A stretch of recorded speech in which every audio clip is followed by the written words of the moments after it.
Доброе утро, наши дорогие телезрители. Мы рады вас приветствовать на каналах НВК Саха и Якутия-24. Это «Утро Якутии», и сегодня мы делаем ваше утро бодрее. В студии сегодня работает Вероника Тамтосова и Руслан Ачиров. Как всегда, расскажем много всего интересного. Расскажем о последних свойствах клубники, какая она полезная, как нужно лечить простуду, о том, какой можно выбрать стиль, особенно в макияже, чтобы быть непредсказуемой и всегда прекрасной. И, конечно, пообщаемся с нашими позитивными гостями. У нас сегодня гость из библиотеки, а также гость из Мусустар. То есть участники этого замечательного фестиваля расскажут все секреты. Да, будет очень интересно, поэтому оставайтесь с нами. Ну, а также не забывайте про наш телеграм-канал «Утро Якутии», в котором мы выкладываем различные новости, интересные факты. Ну, а прямо сейчас, на этой неделе, до четверга, только до четверга у вас есть время, проходит конкурс. Он в закрепленном сообщении, поэтому переходите, и все условия вы найдете там, а у вас появится возможность выиграть 2 билета на фестиваль джазовой музыки «Тон Джаз», который пройдет в эти выходные в городе Якутске. Напоминаем, что у нас есть еще электронный адрес, на который вы можете присылать свои новости, и мы поделимся ими со всей республикой. Ну а чтобы утро было бодрее, нужно начинать его с чего-то хорошего. Например, с зарядки. Да, я даже скажу больше. «Mensana in corpore sano». Что тебе на латынь? Да. Это крылатое выражение, латинское, автором которого является римский поэт-сатирик Децим Юний Ювенал. Первоначальный смысл заключался в обращении к богам с просьбой не спаслать одновременно и здоровое тело, и здоровый дух. Так что с такими философскими мыслями мы начинаем нашу сегодняшнюю утреннюю зарядку. Поехали! Всем доброе утро! Давайте вместе со мной сделаем зарядку. Сделали вдох, выдох, еще раз глубокий вдох и наверху выдох. И последний раз глубокий вдох с приседом и наверху выдох. Наклоны головы в правую сторону. Раз, два, три, 4, 5. Влево. Раз, два, три, 4, 5. Аккуратно вперед. Раз, два, три, 4, 5. И назад. Раз, два, три, 4, 5. Руки перед собой, кисти рук влево, вправо, локтевой сустав вовнутрь. Раз, два, три, 4, 5. И внаружи. Раз, два, три, 4, 5. Руки на плечи, круговые движения вперед. Раз, два, три, 4, 5. И назад. Раз, два, три, 4, 5. Руки на пояс, круговые движения тазом в правую сторону по 5. Раз, два, три, 4, 5. И в обратную сторону. Раз, два, три, 4, 5. Руки на колени, круговые движения вовнутрь. Раз, два, три, 4, 5. И внаружи. Раз, два, три, 4, 5. Стряхнули ноги.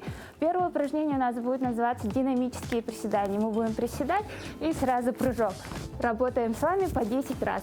Начали. Раз, два, 3, 4, 5, 6, 7, 8, 9 и 10. Стряхнули ноги. Следующее упражнение называется выпад назад, колено вперед. Встали, сделали выпад, шаг назад и выдох по очереди.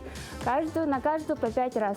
2, 3, выдох, 4, 5, 6, 7,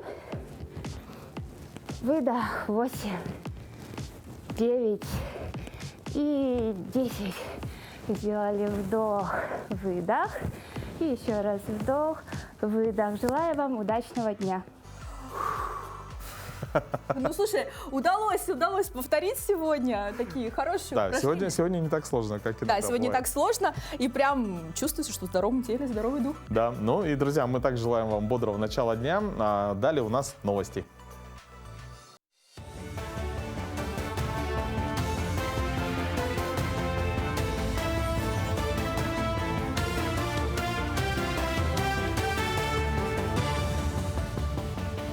Доброе утро, Якутия. Последние новости к этому часу.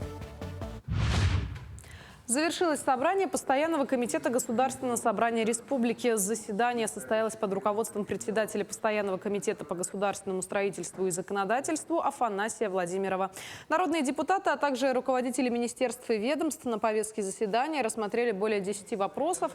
Кроме того, парламент рассмотрел внесение изменений в ряд республиканских законов. В рамках заседания народные депутаты республики уделили особое внимание бесплатной юридической помощи в Якутии участникам СВО и их семьям. Работа парламента будет продолжена. Мы предполагаем, что действие этого законопроекта будет распространяться на тот период, когда с 22 года, 24 февраля, когда началась специальная военная операция, и все, кто принимал в качестве добровольцев, в качестве контрактников, в качестве мобилизованных, Росгвардии и так далее, они, конечно же, подпадут под действие этого закона. Агитбригада «Агики» вернулась из зоны СВО. В зале постпредства Якутии в Москве студенты и преподаватели творческого вуза представили свою концертную программу, с которой объездили разные города и военные части новых регионов. В репертуаре артистов игра на хамусе, балалайке, аккордеоне, а также исполнение популярных песен. Во время вечера ребята рассказали землякам, которые живут в столице, о своем необычном турне. Поехать к зоне соприкосновения в Агики решили после обращения вице-премьера страны Юрия Трутнева, который призвал присоединиться к агит-движению «Творческую молодежь». Якутянам удалось выступить в Мариуполе, Новоазовске, Волновахе, Докучаевске и Луганске. Они встречались с земляками, а также рассказывали бойцам из других регионов о Якутии. Мы подготовили программу, которая была бы интересна всем. Мы понимаем, что у нас нет отдельной якутских частей, поэтому сделали так, чтобы были и якутские номера, и русские произведения. Ну и в том числе, конечно, у нас не был просто академический концерт, это концерт-беседа. То есть мы рассказывали о Якутии, рассказывали о культуре, проводили обряд очищения, алгыс, чтобы всем было интересно, чтобы наши якутские боги могли защитить всех бойцов. Диджитаэду, цифровые компетенции, Всероссийский научный форум с таким названием проводит Северо-Восточный федеральный университет в Якутске. Форум проводится в 7-й раз, уже стартовала официальная часть, а начался образовательный форум с хакатона. Свои навыки в сфере IT продемонстрировали 50 команд из регионов России и ближнего зарубежья. С 29 января проводится IT-олимпиада, где приняли участие примерно 1340 студентов, обучающихся из России, Беларуси и Казахстана. Ну а в рамках форума стартовали научно-практические конференции для педработников и научно-преподавательского состава. Вот это очень крупное мероприятие, нацелено на развитие у обучающихся цифровых компетенций, то есть в основном проблемам подготовки кадров цифровой экономики. И поэтому очень интересно будет, думаю, со стороны работодателей свое мнение говорить, какие-то рекомендации, да? Но и от педагогической общественности хочется услышать какие-то новые рекомендации, да? Ну и, конечно, слова ученых крупных будем сегодня слышать. О, Вероника, неожиданно, с чем связана смена имиджа? Ну, женщина должна быть загадка. На самом деле сегодня день маленьких перевоплощений. В женщине должна быть загадка, как я сказала, изюминка, так сказать. То есть сегодня она прекрасная леди, а завтра она затерялась в тени, ну, можно сказать, серая мышка в очках. Так что вот решила устроить тебе сюрприз. Удалось? Да, я думаю, для наших телезрителей тоже сюрприз удался. Друзья, действительно, сегодня день маленьких перевоплощений. Но а какие еще даты и события, важные события, связанные с сегодняшним днем, давайте посмотрим далее.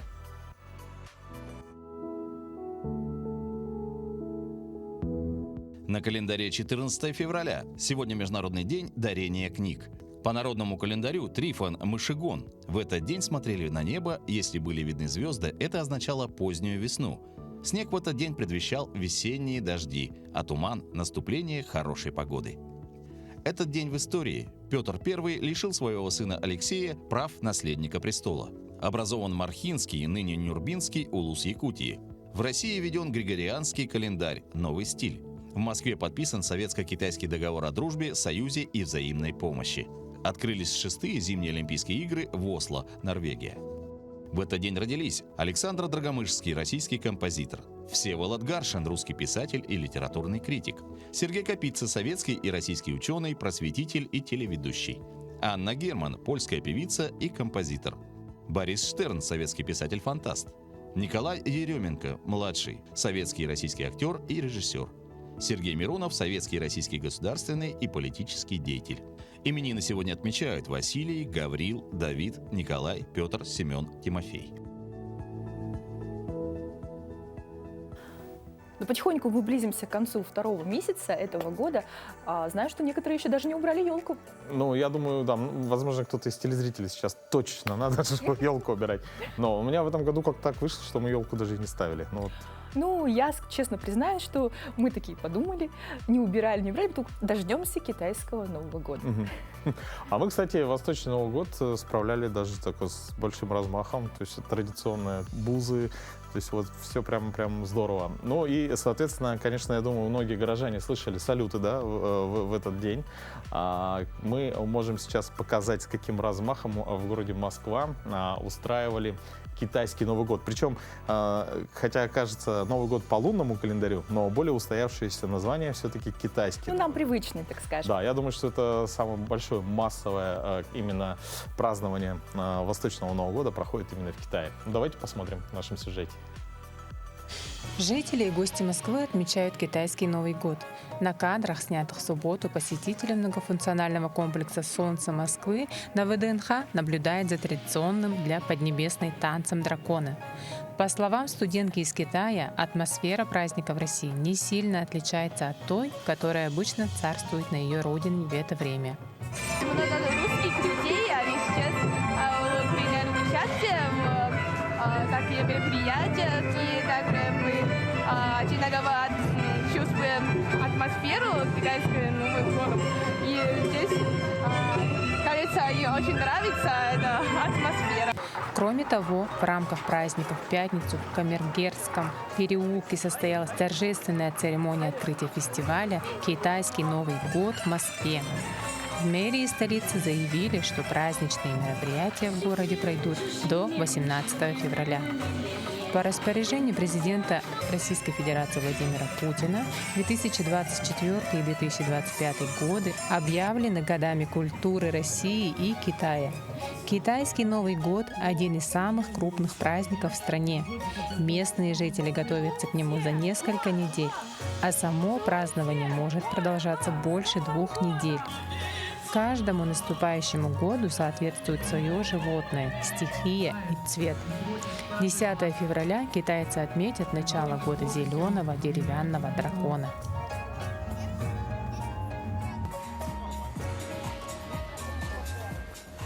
Потрясающее зрелище, очень все так ярко, динамично. И удивительно, что у нас это празднуют повсеместно. Детеныши краснокнижной панды Жуи и Динь-Динь, малышку Катюшу поздравили с китайским Новым годом в Москве, в московском зоопарке. На кадрах, снятых в пятницу, генеральный директор зоопарка Светлана Акулова приносит панде фигуру дракона из бамбука. Также малышке подарили торт с любимым лакомством. На видео, опубликованном в субботу, довольная Катюша уже доедает блюдо с новогоднего стола. Первый в России детеныш большой панды появился на свет 24 августа 2023 года, а 24 сентября врачи зоопарка определили пол медвежонка. Это оказалась девочка. 3 января мэр Москвы Сергей Собянин сообщил, что по итогам голосования на городском портале малышку назвали Катюшей. Родителей новорожденной панд Жуи и Динь-Динь привезли в Москву в 2019 году специальным рейсом из Пекина. На церемонии открытия павильона фауны Китая присутствовали президент Российской Федерации Владимир Путин и председатель КНР Си Цзиньпинь. В дикой природе панды водятся исключительно в Китае и признаны национальным достоянием Поднебесной. Другим государствам большие панды передаются по договору аренды. Московский зоопарк Жуи и Динь-Динь привезли в рамках соглашения о сотрудничестве в научной программе по сохранению и размножению редкого вида животных. Ну, потрясающая новость, мне кажется. Сам факт, что панду зовут Катюша, уже здорово. Потому что это так оригинально, что она именно Катюша, а не кто-нибудь другой. Действительно. Ну, я, кстати, вот про то, что именно Китай передает по договору аренды в разные страны, да, панд, узнал буквально недавно, когда они забрали своих панд из Америки. Вот, был достаточно интересный факт такой. Ну, слушай, а еще хочешь, я тебе еще один оригинальный новости расскажу.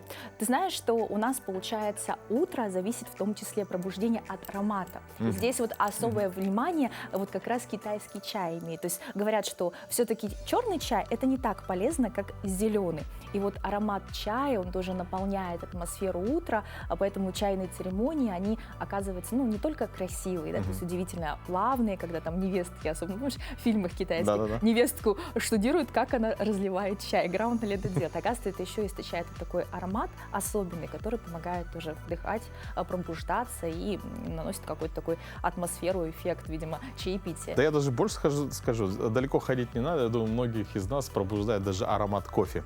Но сейчас в следующем сюжете мы вам покажем, как можно сделать аромат своими руками. А подробнее нам об этом расскажет Анастасия Жукова. Доброе утро! Меня зовут Анастасия, и я мастер по созданию ароматов. И утром нам взбодриться не всегда помогает только кофе. Иногда мы можем прибегнуть к помощи, конечно же, ароматов. И главные короли бодрящих ароматов – это, конечно же, цитрусовые. Апельсины, лаймы, лимоны, вы можете выбрать любой аромат на свой вкус.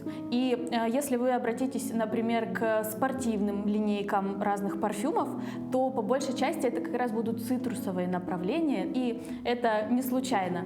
И для того, чтобы нам использовать в обычной жизни ароматы, вы можете добавить несколько капель масла лимона или апельсина, например, в свою аромалампу. Тем более, что такие ароматы можно купить практически в любой аптеке, это очень доступно. Как помочь нашим деткам, например, с утра встать в детский садик или в школу? Сейчас в отопительный сезон очень жарко и сухо, и многие, скорее всего, пользуются увлажнителями. Так вот, несколько капель цитрусового масла можно добавить как раз в водичку для увлажнителя.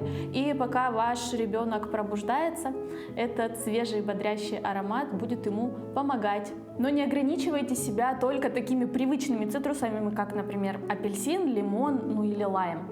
Есть очень много разных ароматов, которые отличаются от этих привычных, но все равно остаются цитрусовыми. Например, лемонграсс, лимонная трава, очень яркий и необычный такой азиатский аромат. Еще можно предложить лицея кубебу. Смешное необычное название, но на самом деле это просто лимонное дерево, это вербена. И она пахнет очень сладко, лимонными конфетками. Особенно для детей этот аромат будет приятным. И, например, известный многим бергамот. Все мы знаем Эрл Грей, чай с бергамотом, но на самом деле бергамот это тоже цитрус. Также вы можете взять диффузор с ароматом цитрусовых и занести в комнату вашего ребенка, пока он еще спит. А для себя вы можете отнести его, например, в ванную комнату, и пока вы умываетесь, чистите зубы, проводите свои утренние процедуры и ритуалы, этот аромат будет вас бодрить. А уже когда вы проснулись и взбодрились, вы можете выбрать, что будет вас бодрить дальше, кофе или, например, чай с лимоном. Я вам желаю, чтобы каждое ваше утро было бодрым и добрым. Всем еще раз доброго утра. Мы продолжаем. Мы, конечно, рассказом о зрелищном мероприятии Муцустар. И сегодня у нас в гостях Розалия Максимова из Алайховского улуса. Розалия, доброе утро. Доброе утро. Доброе утро. Розалия, расскажите о треке, в котором вы принимаете участие. Я принимаю участие в треке «Расскажи о главном», медиашкола, а я. Почему я выбрала это направление? Наверное, потому что кто владеет информацией, тот владеет миром. Как бы это ни избито звучала эта фраза. А сейчас медиапространство у нас очень большое, очень огромное и очень интересное. И мне захотелось узнать, что это такое, чему там научат. Вот и все. А как вы вообще попали в Муцустар? И с чего началось у вас знакомство с этим мероприятием, с этими направлениями? По роду своей деятельности я сейчас работаю начальником отдела управления массового спорта, культуры и молодежной политики в своем районе. И как человек, который, собственно говоря, готовил делегацию на республиканский фестиваль, и узнав, что я попадаю по возрасту, подумала, почему бы и не принять участие, скажем так, самовыдвиженец. Вот. И ни минуты не пожалела. Вы будете входить с каким-то проектом? А чем он будет? В прошлую неделю у нас были лекционные занятия. Все 5 дней мы ходили на лекции в IT-партии. У нас были очень интересные спикеры с очень доступной, понятной информацией, как бы, может быть, сложными словами ей не казались. И в пятницу нам раздали 3 задания. На этой неделе у нас будут предзащиты, а там уже посмотрим. А как вы думаете, вообще информацию, которую получают в рамках фестиваля на различных мероприятиях, да, как вы рассказали, помогает ли это в дальнейшем в развитии? Однозначно. Это очень помогает. И никогда не поздно учиться. Никогда не поздно получать информацию, никогда не поздно развиваться, что-то узнавать. И вообще классно. Здорово. А скажите, на ваш взгляд, что самое важное для участников фестиваля? Быть открытым и не бояться своей индивидуальности. Ну а команда какая из вашего района представляет свои проекты в разных направлениях, может быть? В каких треках участвуете? Да, Мы в каких треках участвуем в 8 треках. У нас уже есть даже и победители со 2-м местом. Это участники в направлении «Моя Якутия. Счастливая семья». Молодая семья из нашего района заняла 2-е место. Поздравляем, здорово. Спасибо. Они воссоздали кадр из мультика «Босс молокосос» и заслужили 2-е место. У них Хочется посмотреть, да, вот эту Очень. фотографию. Мы, кстати, у нас в гостях буквально недавно были представители организатора Муссустар, и вот как раз-таки мы разговаривали про этот конкурс. Да, вот еще также у нас и в направлении графический художник, искусство творить 2 участника. Также у нас в гонке ГТО 8 участников по 2 возрастным группам. Студенты нашего района и школьники прилетели.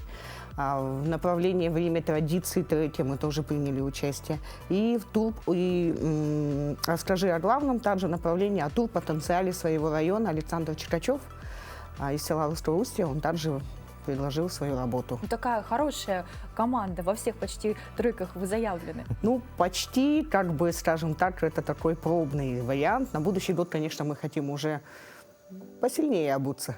А это в первый раз участвует команда из Алайховского УСА? Нет, мы 2-й раз. Просто в этом же году очень много представлено треков, очень много направлений. И нам, конечно, от жадности-то хотелось бы во всех участвовать, но сроки поджимали.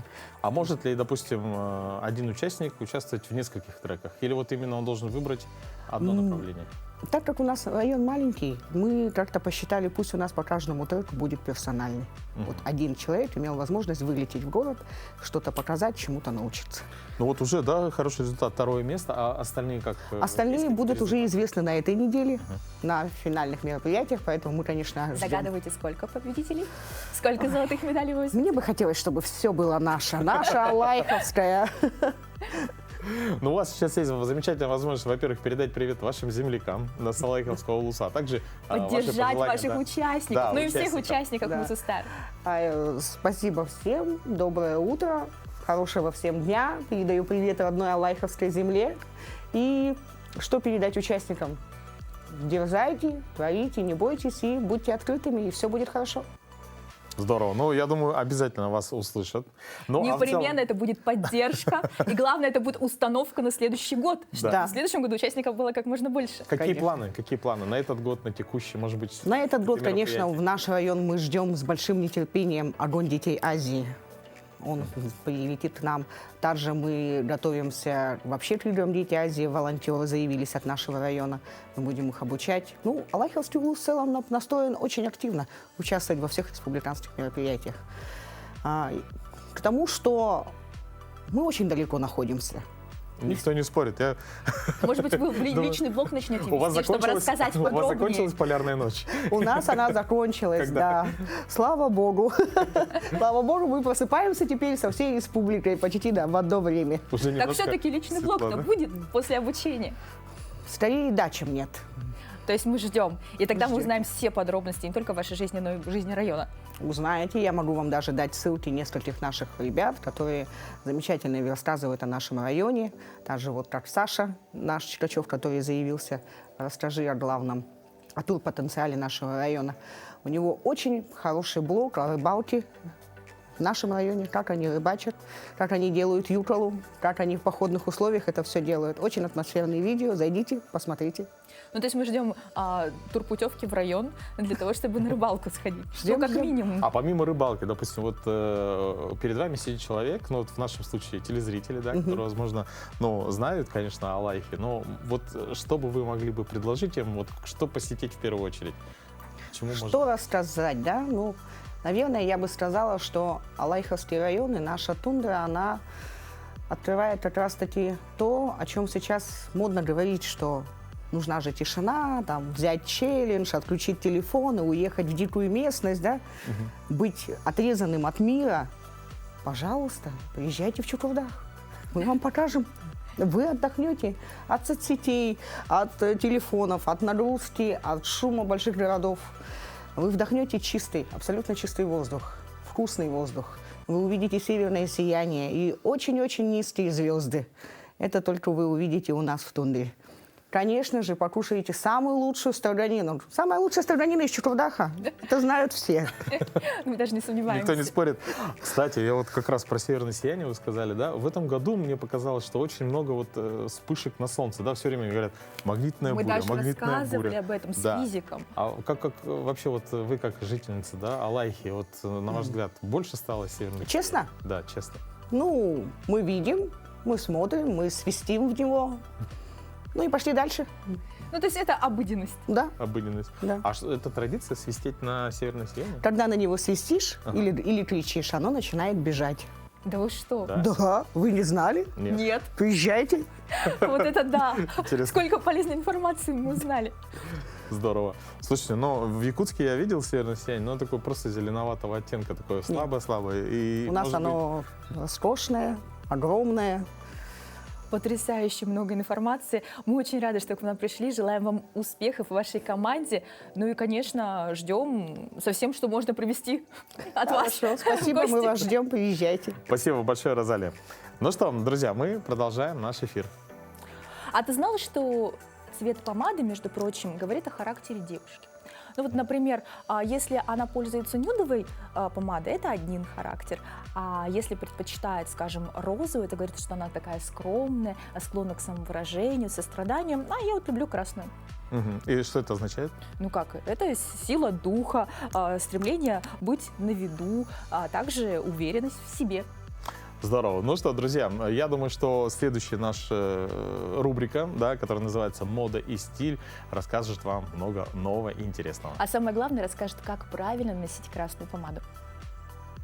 Многие девушки считают, что им не идет красная помада. На самом деле нужно просто подобрать нужный и подходящий вам оттенок по цветотипу вашей кожи. Карандашной техникой получается очень стойкий цвет. Для этого я беру два оттенка. Один вишневый такой бордо и второй уже алый красный карандаш. Начинаем мы с бордового оттенка.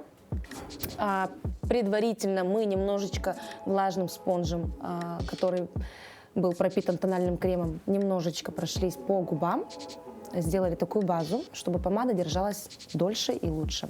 Прокрашиваем границы наших губ темным оттенком красного. Выходим чуть за миллиметр, алый карандаш, и начинаем прокрашивать уже середину наших губ. Заполняем, смешиваем, прокрашивая сверху наш растушеванный темный контур. Помните, что для красной помады вам не нужен повод. Сияйте всегда и везде. Не, ну такие потрясающие красные губы напоминают сразу о чем-то вкусном. Знаешь, такие картинки, когда сидит девушка с шикарной чашкой чего-то, ну, не знаю, клубники, например. Мгм. Вот. Да, ну а, кстати, я думаю, что многие уже, да, огородники, дачники ждут сезон, и многие уже выращивают клубнику и землянику в наших условиях. Ну, В наших а есть, условиях? Да, Да вы что? в условиях города Якутска, Якутии. Ну, а сейчас, я думаю, что те, кто хочет начать или, может быть, подчеркнуть новую информацию, в нашей рубрике мы расскажем, какие сорта подходят нашему климату. Доброе утро, дорогие зрители! Сегодня мы начинаем рассматривать сорта клубники и земляники, полюбившие нашим дачникам. Конечно же, мы рассмотрим их, те, которые использовали ФГО АГАТУ, так как я являюсь старшим преподавателем кафедры агрономии и химии факультета ФЛКС. И первые, которые мы с вами должны рассмотреть, это сорта клубники. Да? Клубника у нас очень хорошо растет сорт Лизонька, Мурана, сорт Московский деликатес и Елизавета-2. Это те сорта, которые очень хорошо приспособились к нашим условиям, и они у нас даже зимуют. Следующие сорта давайте рассмотрим по землянике. Значит, вообще нужно сказать, что клубника и земляника – это одно семейство. Просто есть крупноплодная и мелкосемянная. Крупноплодная – это у нас клубника, а мелкоягодная – это у нас земляника. Значит, вот сорта, которые выращивали мы в виде рассады нашей Агату. Это первый барон Салимахер. Следующий у нас идет Сашенька. Все они зимующие, раннеспелые. И вот фрагария Али-Баба. Али-Баба, у него есть особенность, да, в том, что его можно выращивать в контейнерах, то есть даже зимой. Следующая земляника – это у нас рюги. Это все ремонтантные. И земляника Руяна. Хочу напомнить, что ремонтантные сорта, они в основном все безусые и дают урожай в этот же год. То есть, как только мы их посадили, в этом же году мы можем с вами получить урожай. Сколько мы можем получить? Это получается с одного куста 1,5–2 килограмма ягод. Что еще нужно запомнить? Что, конечно же, у них у всех мелкие семена, они туго всхожие, поэтому срок всходов обычно бывает 3 недели. Желательно, конечно же, выращивать клубнику в таблетках, в парниках, маленьких мини-парниках. Здесь нужно напомнить, что для того, чтобы появились ранние всходы, мы должны использовать эпин, циркон, да? Гетероауксин, то есть регуляторы роста. Регуляторы роста. Кроме этого у нас есть HB101, которые очень хорошо помогают. Здесь нужно учесть, что качество семян иногда бывает только схожесть на 30–40%. И чтобы получить 90–100%, нужно обязательно использовать эти регуляторы роста.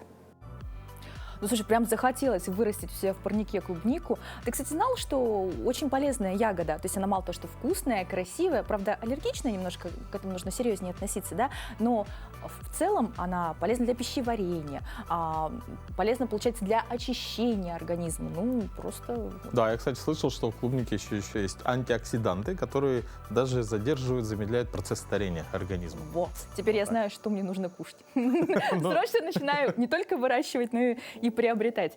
Ну, правда, в небольших количествах, потому что... Ну, я думаю, что тут, допустим, используют также и в народной медицине очень активно ягоду. Вот я все-таки думаю, что для народной медицины, с учетом специфики проживания нас, да, это брусника. Ну, как мы без брусники? То есть и морс, и варенье получается, там, ну, и множество традиционных якутских рецептов у нас. Мне кажется, самая потрясающая ягода во всех отношениях. И мясо можно зажарить, получается, и сладкие пирожки сделать, и пирог приготовить, и все это запить морсом. Абсолютно верно.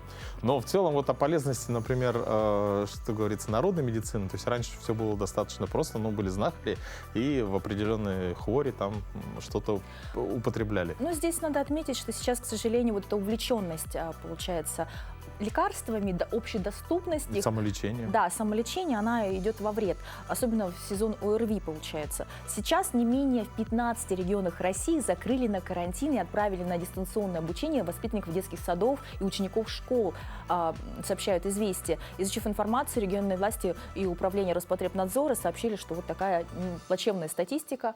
Так, и тем не менее занимаются у нас по-прежнему люди самолечением и прибегают, к сожалению, к антибиотикам. Тоже статистические данные отмечают врачи. Да. Ну, о пользе или о вреде, скорее всего, да, почему именно нужно принимать антибиотики по назначению врача, давайте посмотрим в нашем следующем сюжете.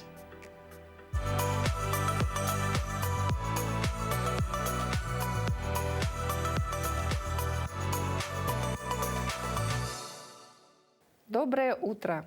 Антибиотики – это не аскорбинка, поэтому принимать их на всякий случай не стоит.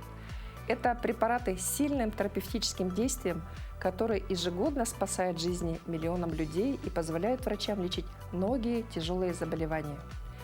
Чаще всего пациенты самостоятельно начинают прием антибиотиков при симптомах острых респираторных заболеваний. Это температура, кашель, насморк, которые в подавляющем большинстве вызваны вирусной инфекцией.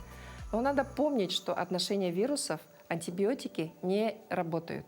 Необоснованный прием антибиотиков приводит к тому, что собственная флора организма условно-патогенной бактерии адаптируется, приобретает лекарственную устойчивость, то есть резистентность. Это приводит к тому, что при развитии бактериальной инфекции антибактериальная терапия, которую ранее бесконтрольно использовали, уже не подействует. Нужно понимать, что эффективность лечения в таких случаях снижается не только для отдельного человека, но и для других, поскольку антибиотикорезистентные бактерии, так же как и все остальные, передаются от человека к человеку. В дальнейшем это может привести к тяжелым последствиям. Чтобы этого не случилось, не стоит самостоятельно назначать себе антибактериальные препараты. Только врач сможет учесть все нюансы, определить тяжесть болезни и подобрать эффективный препарат в каждом конкретном случае. Помните, что препарат, который быстро помог вашим знакомым, не значит, что подойдет и вам. Врач подбирает разную лекарственную терапию при каждом заболевании, учитывая состояние, особенности больного, историю болезни, результаты анализов.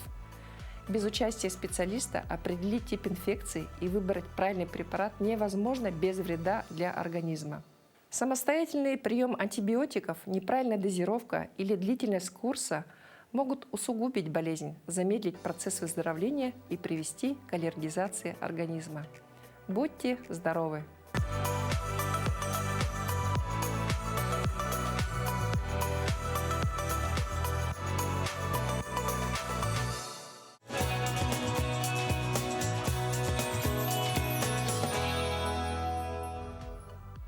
Всем, кто к нам присоединился, доброго утра, хорошего настроения, ну и, конечно, приятного аромата. Кофе, чая, что вы пьете. Ты, кстати, что с утра пьешь? Ну, обычно я пью чашечку кофе. Ну, я все-таки предпочитаю чай. Но знаешь, мечта это вот, как раньше иногда бывает в старину, чтобы стояло что-то, чайник какой-нибудь или там какой-то шикарный самовар, и желательно на дровах еще. Вот вспоминается сразу детство у бабушки, когда топили настоящий самовар, и вот запах чая, он был с примесью чего-то, да? Ну, абсолютно согласен. У нас вот на даче, то есть бабушка очень любила, такой у нас был самовар, он причем не такой прямо красивый, там что вместо одной ручки была проволока, например, но мы его, во-первых, это было целое событие для ребятишек, да, то есть вскипятить самовар, мы собирали шишки в корзинки и все время его кипятили каждый день, да, то есть а потом торжественно заносили на стол, на веранду, на дачную. Ну и тогда чаепитие, вообще говорят, шикарный. что чаепитие же обладает таким уникальным психологическим эффектом, то есть зачем русскому человеку, как у психолога, когда есть чай, да? Ну, это не совсем верно, но тем не менее вот эта традиция, она играла определенную роль. И прямо сейчас мы узнаем о героине, у которой целая коллекция самоваров. Реставратор Хафиза Бараганчиева восстановила и собрала 75 видов самоваров из разных стран и открыла тематический музей в Красноярске. На кадрах, снятых 24 января, женщина демонстрирует экспонаты коллекции от позолоченного, резного до расписного, а также показывает, как правильно заваривать чай. Хафиза рассказала, что ее увлечение старинной утварью началось с подаренного самовара в форме шара в детстве. Мне его подарили, и именно с него все началось. Я пришла домой, маме говорю: мама, посмотри, какой красивый самовар. Мама говорит: знаешь, сколько их? Много. У меня вопрос: да, правда? Вот. И на протяжении 13 лет на сегодняшний день в коллекции у меня более 70 видов самоваров. Сначала коллекция пополнялась за счет людей, которые не пользовались утварью, но и не решались выбросить ее из-за желания сохранить частичку истории семьи.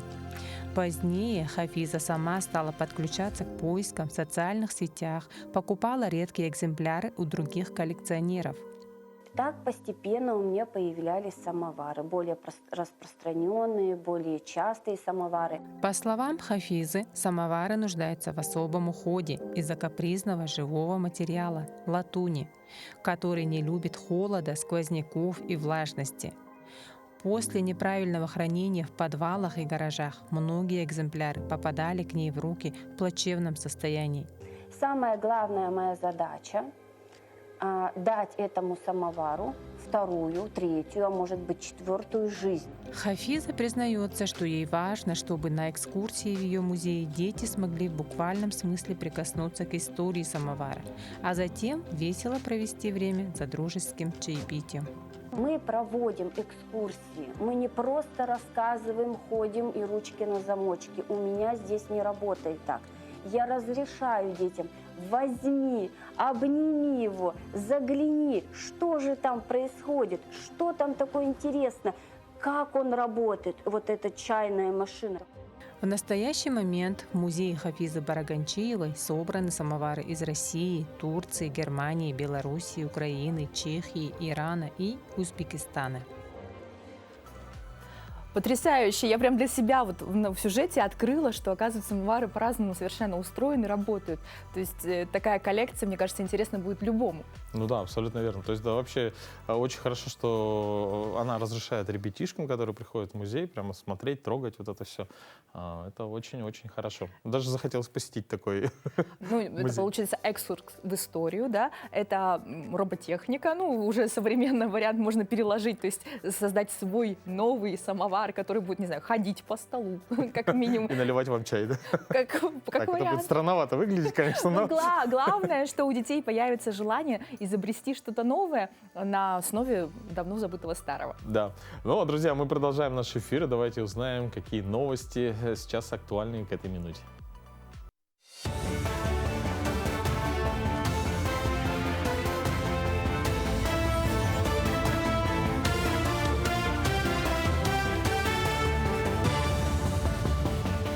Мы продолжаем освещать самые заметные события. Доброе утро. Министр образования и науки Республики Нюргуна Соколова посетила транспортный техникум имени Романа Брызгалова и общеобразовательные школы поселка Нижний Бестях. Там прошло совещание с участием руководителей администрации Мегино-Кангаласского улуса, директоров общеобразовательных школ и детских садов. Спикеры презентовали, ознакомили свои проекты и разработки. Российская компания «Сферум» создала образовательную платформу для коммуникации, предназначенную для безопасного общения педагогов, учеников и родителей. На совещании обсудили возможности системы и задачи по внедрению российских коммуникационных систем, решений в обычном образовательном процессе.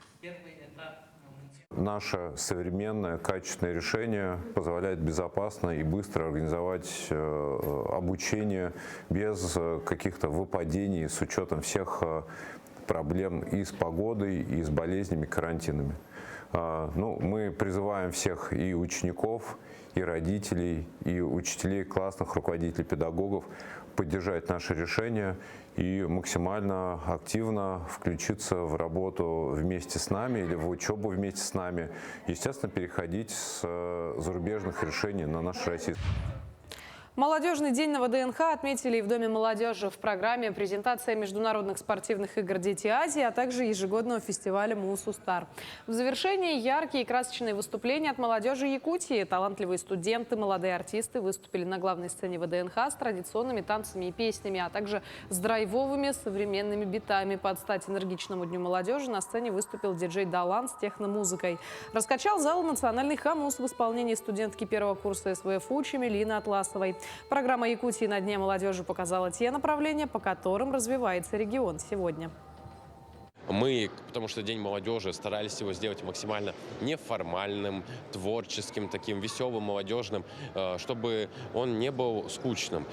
Но в целом, мне кажется, каждый такой день, он дает возможность людям узнать именно про Якутию. То есть мы, скажем так, молодежным днем стали такой монеткой в копилке о Якутии. То есть мы продемонстрировали, какая у нас молодежь. Она классная.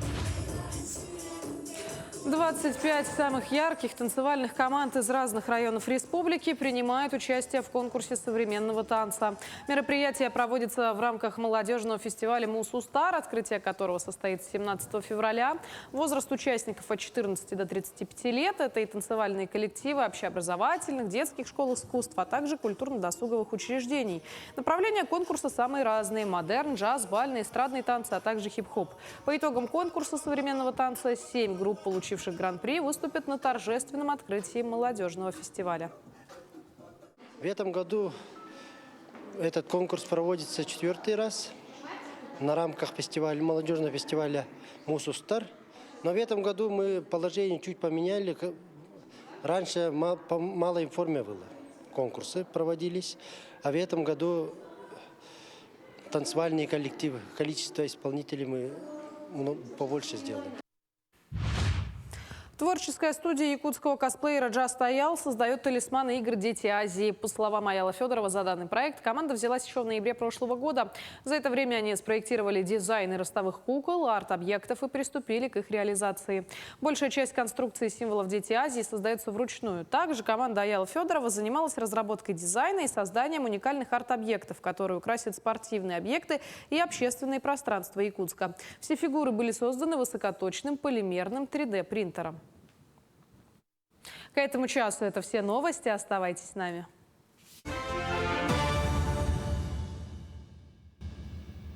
А у нас для вас еще одна замечательная новость. Сегодня Международный день книгодарения. Это когда люди делятся книжными подарками с друзьями, родными и даже незнакомцами, а также передают книги в библиотеки, детские дома, школы, благотворительные организации. Инициативу поддерживают издатели, книжные магазины, благотворительные фонды и социальные организации. Это день всех, кто любит литературу. Отличное напоминание, что книги приносят радость не только когда их читаешь, но и когда их даришь друг другу. В России к празднованию Международного дня дарения книги помимо рядовых граждан подключились многие библиотеки по всей стране. Рост популярности праздника способствует тому, что к участию в его проведении возможно подключаться книжные торговые сети, сайты по продаже книжной продукции, а также благотворительные организации. Так, начиная с 2017 года при поддержке Российской государственной детской библиотеки проводится общероссийская акция «Дарите книги с любовью», в рамках которой организуется сбор книг для детских учреждений, конкурсы, викторины, мастер-классы, встречи с известными людьми, детскими писателями и художниками, концерты с участием чтецов и другие интересные мероприятия. Например, в 2019 году акция «Дарите книги с любовью» объединила более 2000 библиотек, школ, музеев, книжных магазинов по всей России, а также несколько десятков тысяч любящих читать людей. Клятвенно обещаю исправиться и подарить себе книгу. Хорошо. Ну, а сегодня у нас в гостях человек, который наверняка любит книги. У нас в гостях заведующая медиацентра Национальной библиотеки Якутии Анна Прибылых. Инна, прошу прощения. Инна, доброе утро. Доброе утро. Доброе утро. Мы рады вас видеть. Ну, расскажите скорее, что же сегодня можно увидеть в библиотеке в такой значимый день? Ну, во-первых, библиотека наша не только 14 февраля сегодня дарит книги, она постоянно дарит книги и знания. Но, тем не менее, этот день тоже у нас очень значимый, потому что мы опять подключились к международной акции «Дарите книги с любовью». И вот в рамках этой акции у нас сегодня пройдут мероприятия в домах престарелых и инвалидов. Почему? Потому что постояльцы домов престарелых, инвалидов, маломобильные граждане, они находятся под постоянным патронажем нашей библиотеки. То есть мы постоянно занимаемся их социокультурной реабилитацией, проводим для них очень интересные активности, мероприятия. Это культурные, развлекательные, просветительские. И в течение месяца мы для них собирали всем городом, всей республикой книги. То есть любой, кто желает подарить людям счастье, знания, могли приходить в нашу библиотеку и поучаствовать в этой акции, принести новые или же прочитанные, но в хорошем состоянии книги. Вот мы их собирали, и вот как раз-таки вчера и сегодня мы будем торжественно вручать эти книги, потому что они очень нужны нашим постояльцам. Ну и еще и параллельно будем проводить для них культурно-массовые мероприятия. У нас вчера состоялся День родного языка и письменности, и как раз-таки вот мы для них проведем такой интересную викторину и культурно-массовые мероприятия.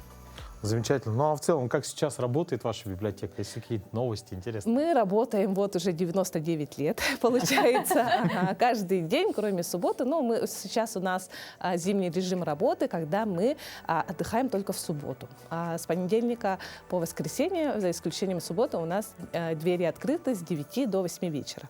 Почему? В воскресенье очень важно, потому что, конечно же, это для студентов, которые не смогут в будний день к нам прийти и выполнить свои какие-то задания, дипломные работы, ну и для тех, кто не может прийти в будний день и прикоснуться к знаниям, к чтению. Ну, конечно, возникает сразу несколько вопросов. Если хочешь подарить книгу, появилось желание, узнали об этом только сейчас, как это можно сделать? Конечно же, книгу подарить можно каждый день, потому что у нас работает еще система буккроссинга в стенах нашей библиотеки. Это в первый этаж можно принести любую книгу.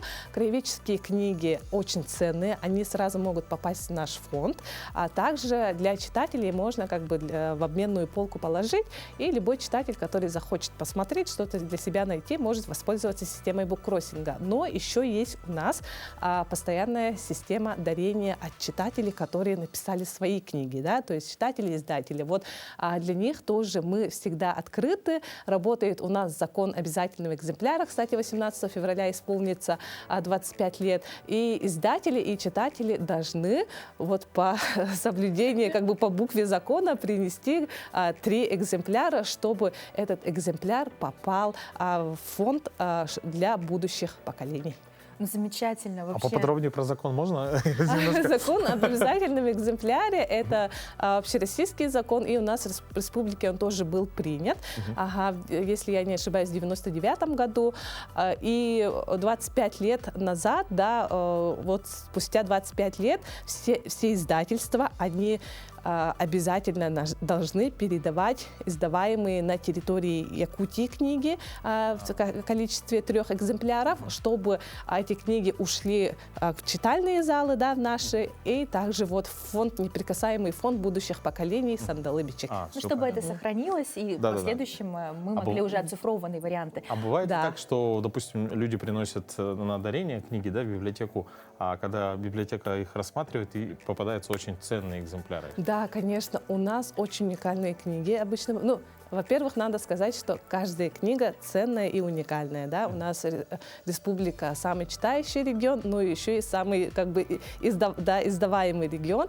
И иногда даже вот приносили дарственные коллекции, когда, допустим, потомки писателя Далана принесли книги своего отца, а там были книги с автографами других писателей. Вот такие ситуации тоже бывают. Да? И по ним уже прослеживаешь, какую связь держал, да, этот писатель, с кем общался, в какой круг общения он входил. Вот такие интересные ситуации у нас тоже бывают.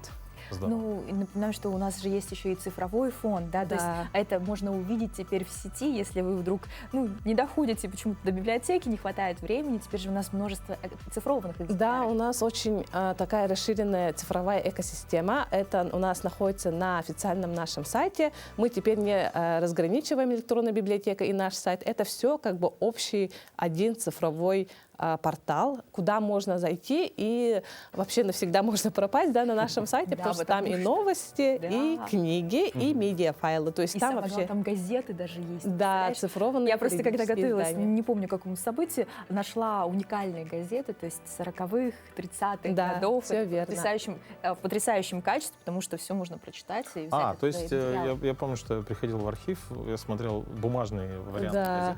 А это все сейчас... Это все у нас сейчас оцифровано. У нас работает проект «Подари жизнь газетам Якутии». Газеты, как вы знаете, это зеркало общества, да, в них отражаются вообще все основные события исторической эпохи. И вот как раз-таки они из-за качества бумаги очень быстро сливают. И в первую очередь, конечно, внимание на них обращается. И вот в рамках проекта «Сохраним газеты» мы оцифровали практически весь наш фонд. Это первые дореволюционные газеты с 1887 года. Это якутские епархиальные ведомости, начиная до сегодняшних дней. То есть все можно найти на нашем официальном сайте. Может, у нас скоро рубрика такая появится. В этот день 100 лет назад, например. Мы будем очень рады с вами сотрудничать. А там же можно заходить прямо и в электронном виде, да? Да, все верно. Замечательно. Нет, уникальная у нас библиотека. Расскажите, пожалуйста, а какие еще залы есть? Ведь библиотека теперь это не просто центр чтения, но и центр жизни молодежи, потому что вы объединяете все поколения. Да, очень согласна с вами, да, и спасибо, что так отмечаете. У нас, ну, помимо наших читальных залов, это читальный зал краеведческой литературы, научно-исследовательский центр книжных памятников, это периодические издания. У нас, кроме этого, есть кафе, где можно попить вкусный кофе, почитать книги. У нас есть досуговая зона, она открыта для всех, можно провести там свои мероприятия, мастер-классы и так далее, ну, вообще все что угодно, да. Зал абонемента есть, и есть еще свободная зона фойе, где у нас работают постоянные выставки, и можно также на пуфиках полежать, почитать и провести вообще спокойно свое свободное время. Получается, попал в библиотеку и задержался Да. на весь день. И бесплатный Wi-Fi. Шикарно, это все, что нужно молодежи. Идеальное Алина, место. Да, мы вас поздравляем с сегодняшним праздником и Спасибо. желаем вам отличных мероприятий и развития, конечно же, нашей любимой библиотеки. До новых встреч, всегда приятных и радостных. Спасибо. Спасибо. Друзья, ну а мы, конечно же, по традиции с вами прощаемся до завтра. И также хотелось бы отметить, если у вас есть время, перейдите в наш телеграм-канал «Утро Якутии». В закрепленном сообщении там есть условия небольшого конкурса, где можно очень достаточно легко выиграть, получить билеты на предстоящий фестиваль джазовой музыки «Тонг Джаз». Начинайте каждое утро вместе с нами на НВК Саха Якутия 24, и оно обязательно будет хорошим. До новых встреч, пока!